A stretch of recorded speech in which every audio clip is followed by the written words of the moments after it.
Now we are going to start module 2 of chapter 3. In this module, we shall discuss on some properties of nonlinear spaces. What we wanted to focus on this chapter.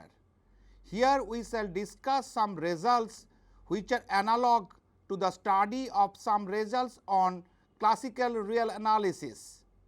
Now we are going to start module 2 of chapter 3 under the title Nonlinear Spaces and Banach Spaces. The module 2 consists of basic properties of a nonlinear spaces.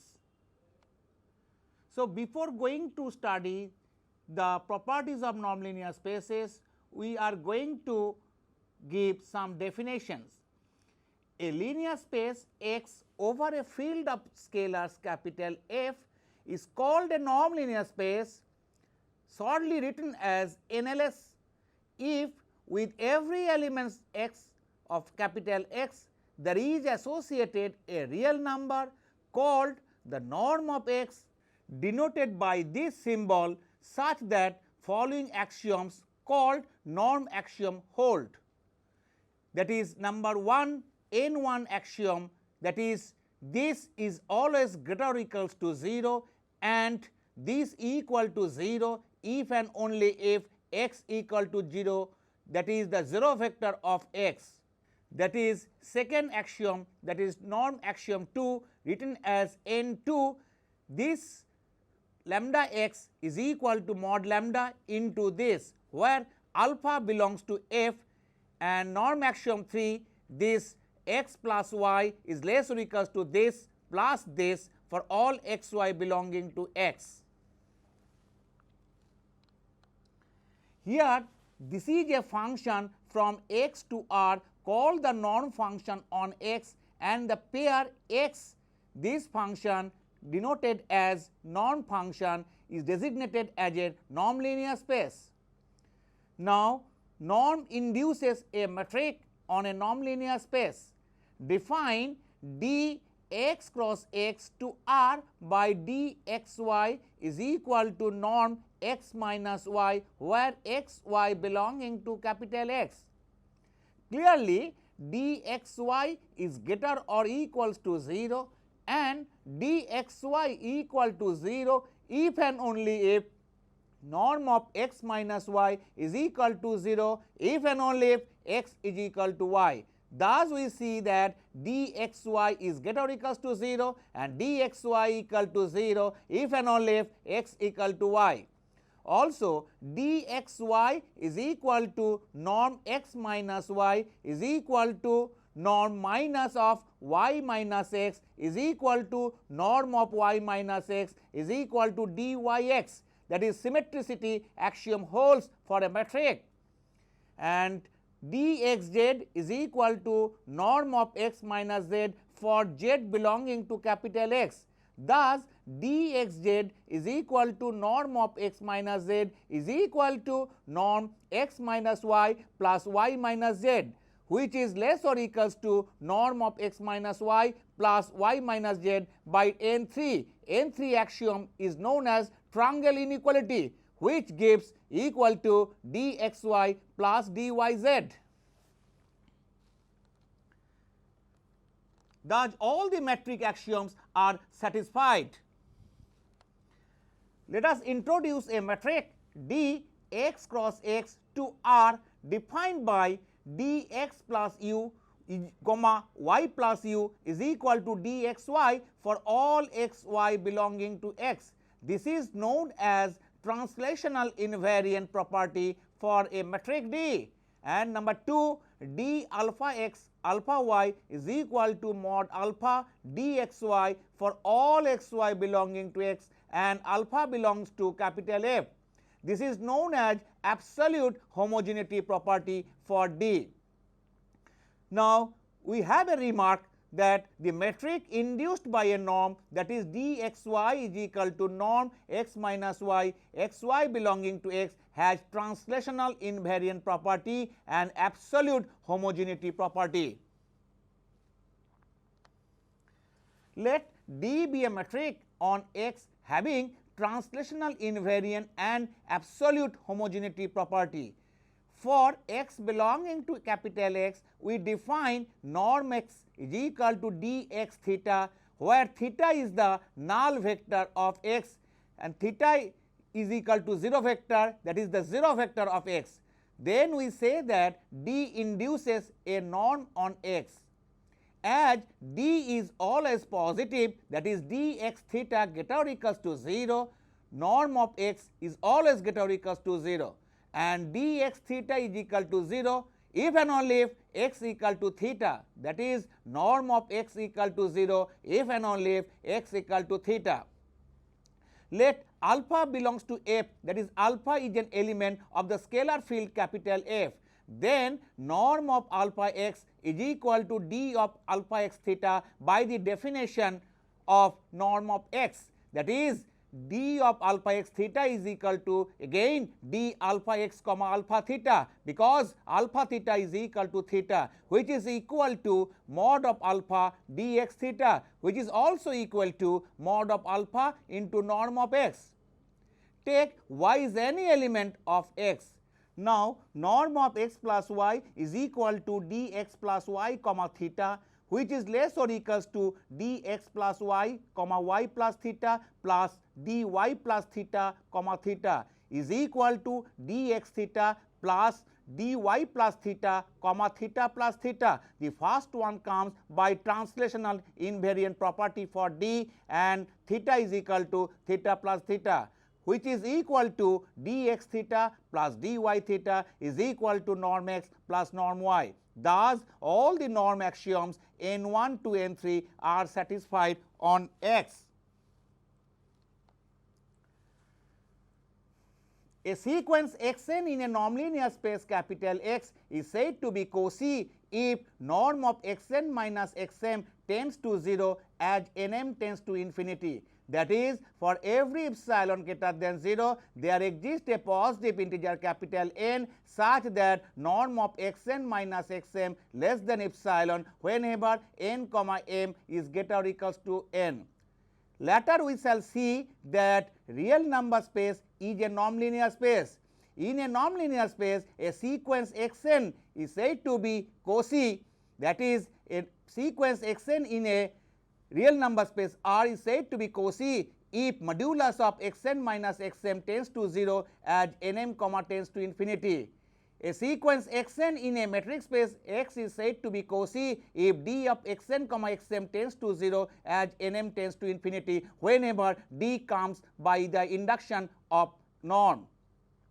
So, in a nonlinear space, the equivalent concept of cohesiveness is that for every epsilon greater than 0, there exists a positive integer capital N such that norm of xn minus xm less than epsilon whenever n comma m is greater or equals to capital N.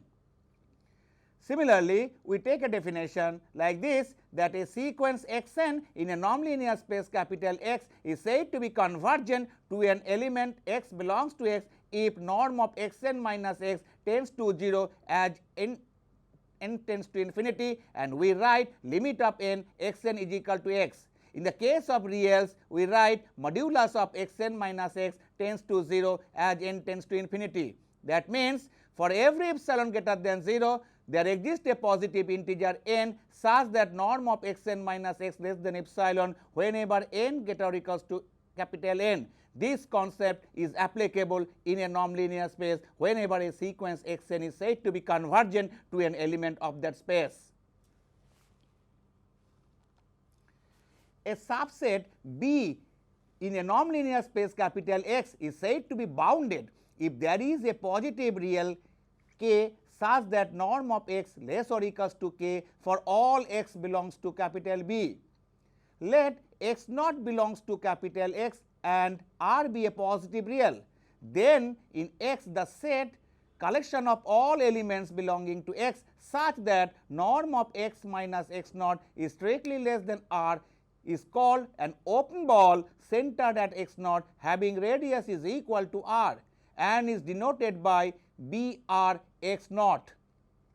Similarly, we have a closed ball BR third bracket x naught is equal to x belonging to capital X such that norm of x minus x naught less or equals to R. That is the collection of all such elements x belongs to capital X whenever norm of x minus x naught is less or equals to R. And in agreement with usual open sphere we encounter in coordinate geometry, we have a sphere SR x naught is equal to x belonging to X such that norm of x minus x naught is equal to R centered at x naught with radius R. For sphere, rather open sphere or closed sphere, we write S, and for open ball, closed ball, we write B. So that's why we have written SR x naught and BR x naught in the respective concept of open balls and open spheres.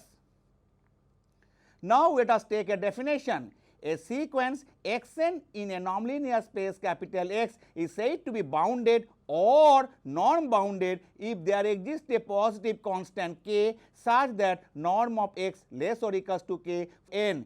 In analog of the real analysis, a set is said to be bounded if there exists a constant k such that modulus of x less or equals to k for all x belonging to the set concerned. So, there is a remark, we note this remark that every convergent sequence is cosy and non-bounded. Similarly, we get a result in real analysis that every convergent sequence in a real number space is also cosy. That means, if xn be a sequence in X such that xn goes to X as n tends to infinity. So, for epsilon is equal to 1, there exists a positive integer capital N such that norm of xn minus x less than 1 whenever n is greater or equals to capital N. Now, we can write norm of xn less or equals to norm of xn minus x plus norm of x. This is done by the triangle inequality, and which is always less than 1 plus norm of x whenever n is greater or equals to capital N. Let small k is equal to maximum of norm of x1, norm of x2 dot dot dot norm of xn minus 1 comma 1 plus norm of x. So, norm of xn less than k for all n. We can consider such type of the maximum value because this set is a finite set and every finite set has a maximum. Hence, xn sequence xn is non-bounded. Also, for all positive integers n comma m, we can calculate norm of xn minus xm. So, norm of xn minus xm less or equals to norm of xn minus x plus norm of xm minus x. This is done by mutual adjustment of x and by triangle inequality, and this goes to 0 as n comma m tends to infinity, implying that xn is cosy in a nonlinear space capital X. Now, we have a theorem and which is analog to the theorem in real analysis. Let capital X be a nonlinear space and let sequence xn and sequence yn be two cosy sequences in X such that xn converges to x naught and yn converges to y naught as n tends to infinity, where x naught y naught belonging to capital X. Let alpha n is a sequence of scalars taken from F, where F being the field of scalars, be such that alpha n goes to alpha naught as n tends to infinity. So, the following holds. Number 1, xn plus minus yn goes to x naught plus minus y naught as n tends to infinity. Number 2, alpha n xn goes to alpha naught x naught as n tends to infinity. Number 3, if sequence xn and sequence yn are cosy sequences in X and sequence alpha n is a cosy sequence in F, where F being the field of scalars, then xn plus yn is a cosy sequence in X and sequence alpha n xn is also a cosy sequence in X. Also, number 4, norm of xn goes to norm of x naught as n tends to infinity. These results also hold in real analysis. We are going to prove this result one by one. For 1, norm of xn plus minus yn minus x naught plus minus y naught is less or equals to norm xn minus x naught plus norm yn minus y naught, which goes to 0 as n tends to infinity. So, xn plus minus yn goes to x naught plus minus y naught as n tends to infinity, where x naught plus y naught belonging to x, because x is a linear space. For 2, given alpha n goes to alpha naught belonging to capital F as n tends to infinity. So, modulus of alpha n minus alpha naught belongs to 0 as n tends to infinity. So, there exists a constant m greater than 0 such that modulus of alpha n is less or equals to capital M for all n.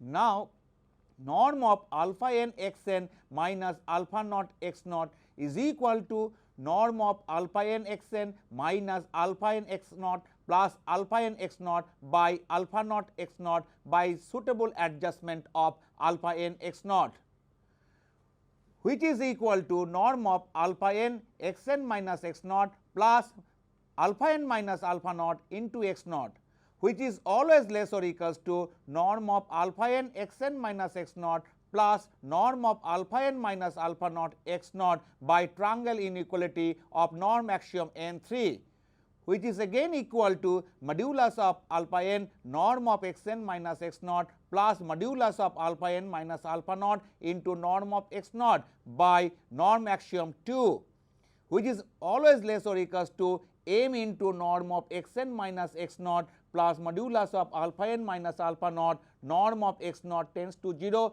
as n tends to infinity, because modulus of alpha n less or equals to m, because it is convergent. So, there exists a constant m such that modulus of alpha n less or equals to m. So, alpha n x n goes to alpha naught x naught as n tends to infinity by the assumption modulus of alpha n minus alpha naught tends to 0 as n tends to infinity, because alpha n goes to alpha naught as n tends to infinity is given. For 3, since norm of x n minus x m tends to 0 as n m tends to infinity, because x n is a Cauchy sequence which is given in our theorem, and norm of y n minus y m tends to 0 as n m tends to infinity. So, we have norm of x n plus y n minus x m plus y m less or equals to norm of x n minus x m plus norm of y n minus y m tends to 0 as n comma m tends to infinity, implying that sequence x n plus y n is a Cauchy sequence in X. Since sequence alpha n is Cauchy sequence of scalars, and since scalar field is complete, sequence alpha n is convergent, hence alpha n is bounded. Also, norm of alpha n x n minus alpha m x m is equal to alpha n x m minus alpha n x m plus alpha n x m minus alpha m x m by the mutual adjustment of term alpha n x m is equal to norm of alpha n x n minus x m plus alpha n minus alpha m into x m, which is always less or equals to modulus of alpha n norm of x n minus x m plus modulus of alpha n minus alpha m norm of x m tends to 0 as n comma 10 tends to infinity. Since sequence alpha n is bounded and sequence x n is norm bounded, alpha n x n sequence alpha n x n is a Cauchy sequence in X. For 4, the proof of 4, for x y belongs to capital X, norm of x is less or equals to norm of x minus y plus norm of y by triangle inequality axiom number n3. So, this implies norm of x minus norm of y is less or equals to norm of x minus y. Interchanging the role of x and y by norm axiom 2, we have norm of y minus norm of x less or equals to norm of y minus x, which is equal to norm of x minus y. So, combining this, modulus of norm of x minus norm of y is less or equals to norm of x minus y. Thus, modulus of norm of x n minus norm of x naught less or equals to norm of x n minus x naught tends to 0 as n tends to infinity. So, norm of x n goes to norm of x naught as n tends to infinity. Thus, in module 2 of this chapter 3, we have an overview about the definition of a nonlinear space and some of its basic properties. We have learned the Cauchy sequences, convergent sequences in this nonlinear space. Similar results can also be obtained in a real analysis regarding the Cauchy sequences and convergent sequences. So, all the results what we get in classical results can be generalized in a nonlinear space. Now, we are going to talk on further properties, that is basic properties on such a space called nonlinear space. We have learned that norm is a function. So, by 4 of the above theorem, we see that if x n goes to x naught as n tends to infinity, norm of x n goes to norm of x naught, and we say that the norm function is continuous. In classical analysis, that is real analysis, a function f is said to be continuous if x n goes to x implies f x n goes to f x as n tends to infinity. Now, we take a definition. A nonlinear space capital X is said to be complete if every Cauchy sequence in X is convergent to an element of capital X. Let us take another definition, that a complete nonlinear space is called a Banach space. Equivalently, a Banach space is a nonlinear space which is complete with respect to a metric induced by a norm. That is, if we take dxy is equal to norm of x minus y, where xy belonging to the nonlinear space capital X. Now, we get a theorem, if capital L be a subspace of a nonlinear space X, then its closure L bar is also a subspace of X. The proof is like that, let x y belongs to L bar, that is x y is an element of L bar. So, corresponding to epsilon greater than 0, there exist elements x comma y belonging to capital L such that norm of x minus x1 is less than epsilon and norm of y minus y1 less than epsilon. For non-zero scalars alpha comma beta, norm of alpha x plus beta y minus alpha x1 plus beta y1 by mutual adjustment, we get that this is less or equals to modulus of alpha into norm of x minus x1 plus modulus of beta norm of y minus y1, which is strictly less than epsilon into modulus of alpha plus modulus of beta and taken as epsilon dashed say, implying that alpha x1 plus beta y1 belongs to b epsilon dashed alpha x plus beta y, where b epsilon dashed alpha x plus beta y is the open ball centered at alpha x plus beta y with radius epsilon dashed, where alpha x1 plus beta y1 belonging to capital N and b epsilon dashed alpha x plus beta y is an open sphere centered at alpha x plus beta y with radius is equal to epsilon dashed. Thus, alpha x plus beta y belongs to L bar. So, thus we get a following theorem, if capital X be a Banach space and capital L be a closed subspace of X, then L is again a Banach space. The proof is like this, if capital L is a closed subspace of X, then L becomes a closed set of a complete metric space, the metric being induced from the norm on X. And we know that every closed subspace of a complete metric space is a complete metric space, that is a metric subspace. It follows that L is a Banach space as a subspace of X. Thus, what we have discussed in module 2 of this chapter 3, that is, we have an overview of a concept of a nonlinear space, some results on nonlinear space and some examples of it. Also, we have acquainted with the Cauchy sequences and convergent sequences. Also, we have learnt a Banach space, that is a complete nonlinear space and its subspace.